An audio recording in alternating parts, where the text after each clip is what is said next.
Agafilme kacu tugatangiye umukobwa agenda atakaza amafaranga mu nzira, muramubona hakurya uko atambuka arasa nk'uwataye umutwe, arasa nk'uwagize probleme mentale.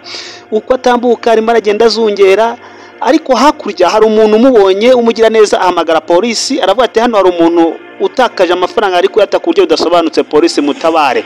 Uko atambuka rero umukobwa aratambuka ataye yo bita briefcase hasi y'amafaranga, ndetse n'andi yagiye avamo agwa mu nzira, ariko ako kanya polisi yahise ihagera, barihuta cyane, maze umukobwa amusanga yambaye neza, ariko umukobwa wiyubashye, umuntu wimenyerezaga polisi rero yari ari kugira ngo uwitwa Jose Daniel, uriya musore mubona hakurya, ni umusore wimenyereza kuba umupolisi, ni umusore wimenyereza umwuga, ariko wari umukandida kugira ngo ahabwe akazi. Arangije arabaza, mase amafaranga yavuye he? Ati nta mafaranga nzi. Umukobwa avuga ko nta mafaranga azi. Biragaragara ko umukobwa yamaze guta umutwe, yagize iyo bita probleme mentale, cyangwa se yagize trouble mentale. Uko aramubwira ati tora amafaranga, afande waramubwira ati tora amafaranga we rukurutu, tora amafaranga vuba, ariko afande kwitegiza inoti akabona nyatara. Aramubaza ati izi faranga, izi noti wazivanye he? Arakebaguza areba hirya gatoya, aramubaza aya mafaranga wayakuye he? Umukobwa aravuga ati ntago nzi by'amafaranga. Ubwo mafande atangira kumva ko ibintu byatangiye guhindura isura, atangira kumva ko amafaranga ashobora kuba agiye kugira uko ayigenzamo. Umusore aramubwira ati ariko rero aya mafaranga nawe ari menshi, ibintu ni ngombwa kugira dukore iperereza, dukurikirane turenga aya mafaranga yavuye he. Ati okay, najye mu modoka, vane tubujyane mu modoka, ubundi tubikurikirane twitonze, tumugeze mu rugo gatoya, imisi mu masaha make duhite dukurikirana ikibazo cy'uyu mukobwa. Ariko uriya afande asa nkaho atari tayari, afande mukuru asa nkaho amafaranga yabonye atangira kuyabonamo imari. Ubwo nibwo bakomeje imodoka nziza cyane, bari kwerekeza kugira ngo bajyane umukobwa bajye gukora iperereza. Abageze mu nzira aparika, umusore muto yaramubaza ati ni ibiki byabaye? Ati zana briefcase hano vuba vuba. Arayimuha, amaze kuyimuha wumva ahantu arebye abone bicara arimwenyuzamo gakeya. Ati si none ni ibiki byabaye? Ese uyu mukobwa yaravuye hehe? Ntabwo mpazi. Ati none se ati genda hamagara. Ati no ati uramenye ntuhamagare na gato, ntugire umuntu hamagara. Aha ngaha yarakoze ikosa, ahamagaye abandi ba boss kugira ngo atange raporo ko hari umuntu abonye afite ikibazo. Ati ntiwongere guhamagara uko mbikubwiye. Ati si kubera iki? Ati ni itegeko nka boss wawe, urongera guhamagara turabonana. Aramubwira ati ugomba gukora ibyo nkoza. Ati ubundi wa mukobwa wavuye hehe? Aramubwira ati ntaho. Ati si uri kumwe nande? Ati ntawe. Ati nta nubwo nzi niyo ukuntu byagenze. Ati aramubwira genda urebe ibyangombwa bye. Abwira umusore ati genda urebe ibyangombwa bye. Ati ariko rero ibyangombwa bye ko bitemewe guhita ufata ibyangombwa by'umuntu. Ati genda, ndavuze ngo ndi boss wawe, ndi afande wawe, ndagutegeka kandi nturahabwa akazi. Ubwo aragenda, amaze kugenda yinjira mu muryango wa ruguru aho umukobwa yicaye muri ya modoka. Arangije afata agasakame ke cyangwa se akasirey bag kiwe, areba aderesi. Amaze kureba aderesi, umukobwa akomeza kwipfushagiza, yari ameze nabi. Ariko nanone ukurikira ibanga icyo umukobwa yari agamije nicyo gikomeye cyane. Aragaruka yicara imbere, aramwereka ati reba. Amaze kumwereka nibwo yahise amenya ahantu umukobwa atuye. Barangije bati rero okay, ni kuri 11, ni hagati ya aparitoma y'10, ubwo 11 nikurikiyeho. Okay, baragenda bati si twabanza kwamujyana kwa muganga bakabamufasha, none tugakora investigation nyuma tukabikurikirana. Ati ceceka titote, ceceka. Amaze kumubwira ati ceceka rero, aramubwira ngo none ati wowe nundi munsi ugira amenya ko uri rukurutu, ndafande wawe, ndi boss wawe, ndi capitaine, ntuzongere undi munsi kumvuguza no kuma inama imbere y'abantu. Ariko ibi byose ari guterwa n'ifaranga yabonye, ibiceri yabonye inoti muri briefcase izatakaye mu nzira bazitoraguye. Ibyo byose murabizi. Ariko umukobwa akomeza kwisinzirira nk'umuntu wifitiye ikibazo. Ati ndakwiyamye, unyubahe kandi uceceke, turagiye, nta kibazo uri bubaze, ntugire n'icyo mubaza, ndakwiyamye mbone wongera kuvuga. Maze rero barakomeza agafilime nuko kameze, bakomeza mu imbere, kumbe umukobwa ari no kubumva, ari kubumva hari ikigamijwe. Aha maze bagezemo imbere, afata ipingu nkuko bosi we yari abimutegetse, amwambika ipingu. Amaze kumwambika ipingu, ariko urebye ukuntu umukobwa akangutse, asa nkaho ubwenge arabufite. Aravuga ati oya, tukwambitse ipingu kubw'umutekano wacu, kuko ntago tuzi ahantu wakuye amafaranga, nta nubwo tuzi n'uwuriwe, ubwo tugiye dukurikirana ikibazo cyawe. Aha, tumurika amafaranga sinzi ati y'amafaranga niki cyabaye, niba mfite amafaranga ibyo bitwaye iki? Umukobwa atangiye gusa nkaza n'ubwenge, ariko sinagize ati umeze nk'uwazimiye ubwonko, ati reka tubanze tugukurikirane, ati kandi wibuke ko amafaranga ngana gutya wari gutakaza mu nzira, ntago tuzi impamvu yabyo, tugomba kubikurikirana uko byamera kose. Ariko rero wa mwana muto aramubwira ati ariko mubwira icyabaye. Umukobwa aravuga ati natakaje ubwenge, nta kibazo mfite, kandi bizazo by'amafaranga, ati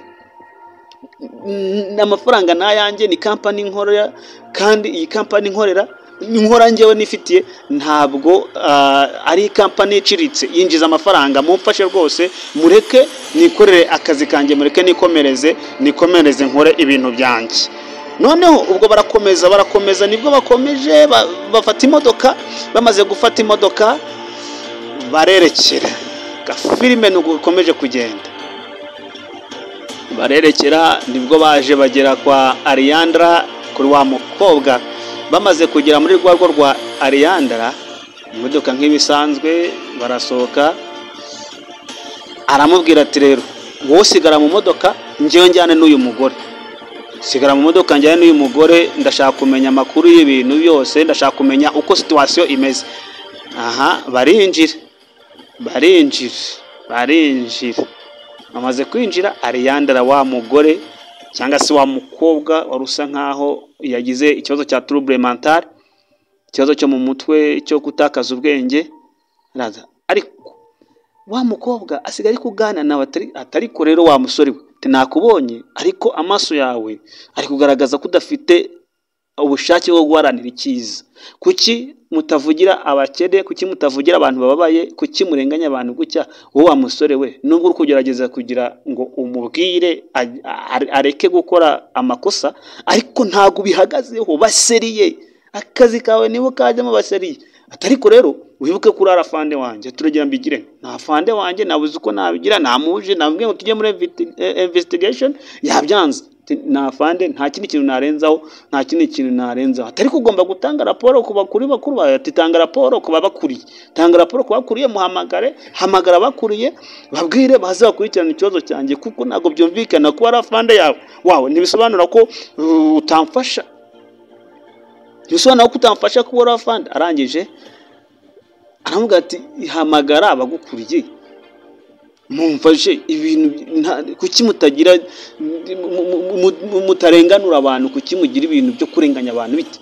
Ariko ntago ari ngiye uti none se nawe urimo, kuko ntabwo uri kumfasha, wowe mu mugabo ukanguke. Arangira arahamagara, mu gihe ari guhamagara rero cya kigabo kiba kiraje, cya kiyafanda, ati nakubujije, ati ntiwongere guhamagara n'uwamuswa, urongera guhamagara turabonana, niwongera gukora ikosa ugahamagara, umenye ko ndafande wawe, kandi umenye ko nta kazi urabona, umenye ko utari wahabwa akazi ka burundu, turamenye cishe make. Tipara cicika, aranje ati zaniyo mbunda, byose arabimwaka, ibintu nyine biranga umuntu uri mu nzego z'umutekano, imbunda arayitwaye. Aranje aramubwira ati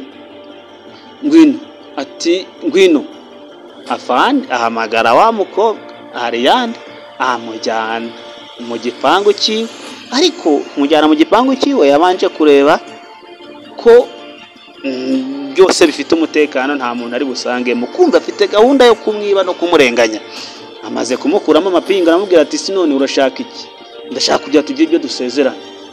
Sisi ibiki ati mu by'ukuri, ati ndashaka gukora iperereza, kuko ufite amafaranga kandi ntabwo uri kugaragaza aho wayavanye. Atariko ngewe nta kibazo mfite, amafaranga ndayakorera.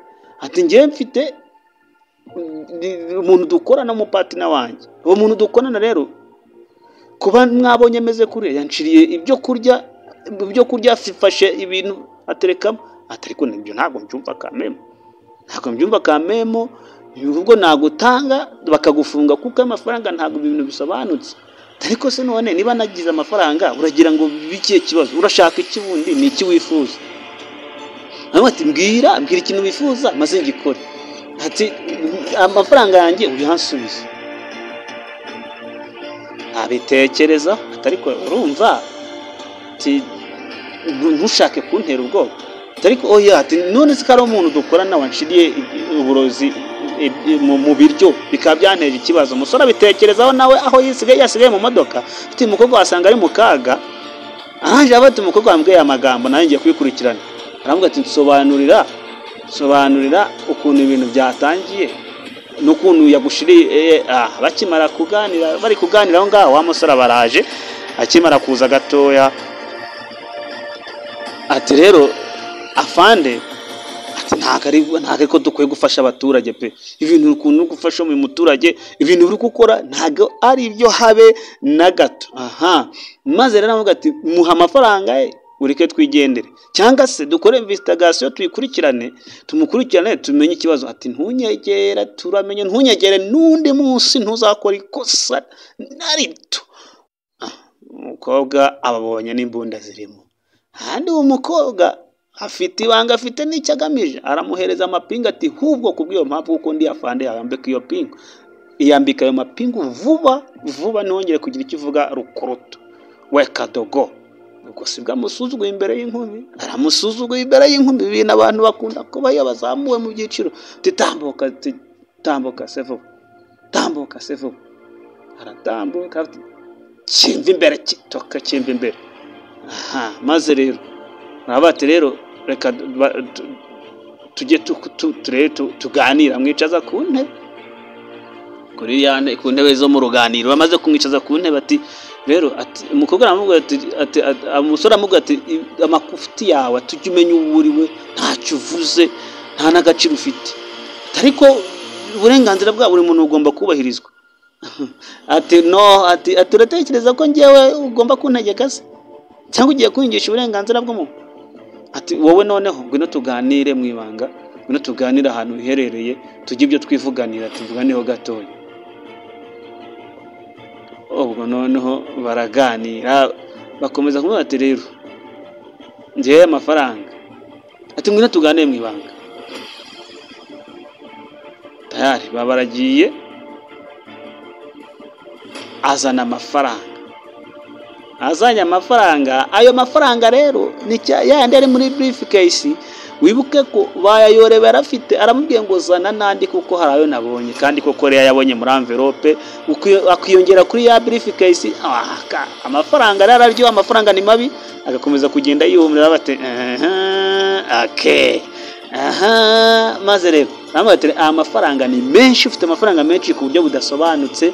Njyewe ngiye guteza inzego z'umutekano kandi bazagufunga kurushaho. Rero tuganire, tubayagabana. Umukobwa umugabo atangiye gusaba kimwe cya kabiri, atereka ngwemo cya kabiri, tugire turi tuntu twihuriza, ubundi tubabana b'abakunzi, tubapatina, dufatanye n'ibintu byose. Ubwo umukobwa arimo aramushuka, akamubwira ati tugomba twigire no mu buriri, tugire icyo twimarira. None umpeho pe, aho kugira umfungishe rwose, umpe kutwo dufaranga tugabane kimwe cya kabiri. Atariko dutangire none tube inshuti aho kugira ngo tube abanzi. None tube inshuti, atariko amafaranga kucya nyakorera. Ati ntuzanteza abantu, uramenye nyaboneka, ntuzaneza abantu ngo mpemukire ngo neza abantu. Amatipa atangira kumva ibintu bitangiye kumwemera, ati tukundane. Atariko ugenze gato, ati ndi umugabo wiyubaje, ariko ndi umugabo w'agaciro, ariko nta kibazo. Ati basi ukagira utwumaho, ariko tugakora urukundo, tugakora iki? Urukundo. Aho abagabo bapfira naho ngaho rero, aho abagabo bapfira turahageze. Arangije aramubwira ati, wa musore aramubwira ati ariko ibyo gukora nta ni bya feke wa mukobwa we. Ati kuki utiyubaho, utiyesha agaciro, kuki wumva umuntu yakurenganya ngo utange umubiri wawe ngo ugiye gukora urukundo? Ariko sibyo. Ati umukobwa ati ntago nshaka kongera kumera nkawe, ariko nanjye sinshaka kongera kwambara ipingu nkawe. ati uramenye ati kandi n'ikindi sindi ikigwari nk'uko wabaye ikigwari, ati ngiye kumwihera, ngiye kugira ibyo dukora, tugiye kugira dukore urukundo, ariko si urukundo. Arangira avuga ati tugende. Umusore asigara aho ngaho. Urupfu rw'imbwa n'iki? Ni inyama. Nyaboneka abagabo bakunda gukurikirana izi filimi, uramenye urupfu rw'imbwa n'iki? Ni inyama. Atangira kumukoraho, abagore atangira kumukoraho, kandi uyu mugabo yibagiye inshingano ze. Icyambere atangiye no gushaka gutambikira inshingano z'akazi ke, ariko nanone umukobwa amusumbije imbaraga, amugize dawuni kandi ari umukapiteni ukomeye cyane, ari kapiteni ukomeye cyane. Nibwo atangiye kumufata amukuraho intuza ira antibare, atangiye kumukuraho gake ayikuraho, gitangira kureba akanyamuneza ko mu maso, n'inda yivana tayari. Akaboko kamwe ubwo ntamaze kugira aramwegeye gatoya, igihungu gitangira guhindura ibyiyumva, ariko urabona ati buriya ati nta n'ibirenze, ati uwo twagira tukagira, atariko rero dufite isama akabizo, ati akabizo se, ati buretse gatoya, ati sino nta muntu uri hanze, ati warebye neza ko nta muntu uhari. Igihungu kibyumvisha icyo gitekerezo cy'ubu umukobwa afite gahunda, gitangira guta umutwe, gitangira kuzungira. Umukobwa arangije mu buryarya bwinshi, amuha bizu ya Yuda. Kiba gikuyemo ijiri ya antibare y'akazi, kiyikuyemo. Aramubwira ati rero uretse gatoya ndaje. Umukobwa amaze kumubwira gatoya ngo araje, umukobwa ajya mu kabati. Agiye mu kabati akuramo telefone tayari, akaba agiye kumuteza abantu rero.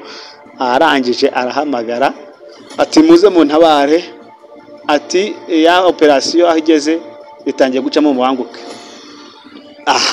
Arabahamagaye, amaze kubahamagara yibereye hariya gatoya, bari ahantu pembeni tayari, baba baraje ababakuriye operasiyo ishinzwe gukuraho ibibazo byo kurenganya abantu, cyangwa se ishinzwe kurwanya ruswa mu baturage. Ibi birahageze. Uyu mugore niyo yakoraga mu gihe ati bari hariya, maze rero tayari barahageze, ati manika amaboko jya hasi, ati kandi kapiteni ni polisi kapiteni, ati jya hasi, ibyo by'polisi kapiteni jya hasi, byo ntacyo bivuze, hasi tayari. Urupfu rw'imbwa ni inyama tayari. Baba baramufasha, bamaze kumufata bamwambika tayari, ipingu barimugezeho.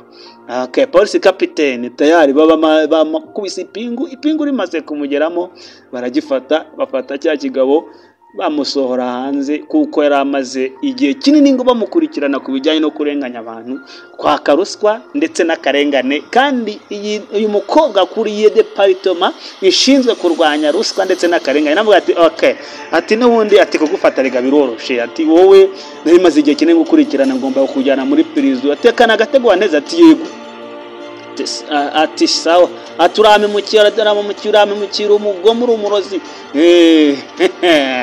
Arangije umukobwa arahindukira, yitegereza Jose Daniel nk'umuntu rero wari uri kwimenyereza. Rero bati none se uri muntu cy'ubundi?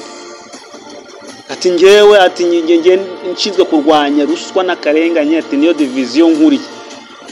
Ati ndamufashe rero, ati kandi gusa wowe nagushimye uburyo bagerageje, uburyo wagenderaga munsi y'amategeko. Ati ariko byananiye, nta kundi. None ati noya ntago ari bibi, kandi wagerageje, ibyo wakoze rwose nabishimye. Ni nabyo, kuko ntabwo n'ubundi ushinzwe gusuzugura umuntu gukuriye cyane. Ibyo wakoze wagerageje kumugira inama, ibyo byose nabikurikiranaga byose. Ati nge nari ndi muzima, ntago nari nasinze, nta muntu wandoze. Ibyo byose nashaka kumenya imbaraga zanyu mu mikorere. Arangije amuhereza imbunda n'irindi peti.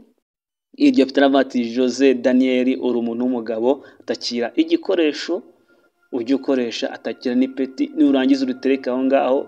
Agasuzuguro bakuzanyeho, uhereye none uhawe inshingano zo kuba umupolisi wizewe, kandi ukagira cooperation nziza cyane n'abandi. Urakoze cyane. Ati Jose Daniel, ati ukomeze kuyitaho, ukomeze gukora ibintu bizima, ati kandi ukomeze gutanga ibikwiriye ku baturage, ati nanjye ntabwo nzabyibagirwa, nzabikurikirana, ati tuzongera tubonane. Jose Daniel, umukobwa rero kumbi ararenze, arakaze. Nawe uramenye, ntuzagire umuntu usuzugura, ntuzagire umuntu uca amazi, ntabwo uzi icyo ashaka, ntuzi uko agenda, ntuzi naho yerekeje n'icyo ashaka kugeraho, ntuzi n'uwamutumye. Uramenye, ntimuzongere rwose gusuzugura abantu. Hakurya umukobwa mwiza cyane Ariane arahagera, ahamagara Jose Daniel mu tudokima twiza, yifite utudokima yatebeje rwose nk'umuntu wahawe akazi nasubirwaho. Aramara ati okay, meze neza, ati kandi institution ntangire kugenda neza,